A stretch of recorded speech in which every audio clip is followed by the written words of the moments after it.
Hi friends, welcome to Rohan Creation and Vlogs. ଆଜି ଆସିଛି ଆମ ସାକ୍ଷୀଗୋପାଳର ମନ୍ଦିର ଯୋଉ ରାଧାକୃଷ୍ଣ ମନ୍ଦିର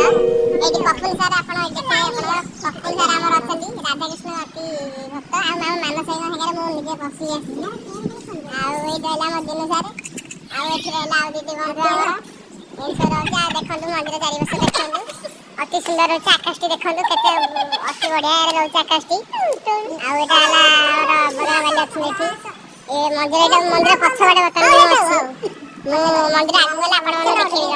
ରହିଲି ସବୁ ଫ୍ରେଣ୍ଡସ୍ ମାନେ ଆଉ ଚିନ୍ତା କରୁଛନ୍ତି ଗୋପବନ୍ଧୁ ବାହାରେ ଯିବେ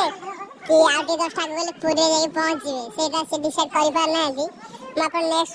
କିଛି ସମୟ ପରେ ମୁଁ ଆପଣ ଜଣେଇଦେବି ଯେ ସେ କୁଆଡ଼େ ଯିବେ ମନ୍ଦିର ଫ୍ରଣ୍ଟଟା ଏଇଟା ଆଉ ଆମେ ବର୍ତ୍ତମାନ ଏକ୍ଜିଟ୍ କରୁଛୁ ମନ୍ଦିର ତ ଠାକୁର ଭିତରକୁ କ୍ୟାମେରା ଆଲାଉ ନାହିଁ ଦେଖନ୍ତୁ ଠାକୁର ରହୁଛନ୍ତି ଦେଖନ୍ତୁ ଏଠି ପୁରା ଡିସିସନ୍ ଲେଖା ହେଇଛି ମୋବାଇଲର ଫଟୋ କିଛି କ୍ୟାମେରା ଆଲାଉ ରହୁନି ଏଇଟା ମନ୍ଦିରର ଫାଷ୍ଟ ଏଇଟା ଏଠି ଭୋଗ ସବୁ ରହୁଛି ଏଇଟା ମନ୍ଦିରର ଏରିଆଟା ରହୁଛି ଆମର ଯେଉଁ ପୁରୀ ଅଶ୍ୱତ୍ଥ ସେଇଗୁଡ଼ାଟା ରହିଛି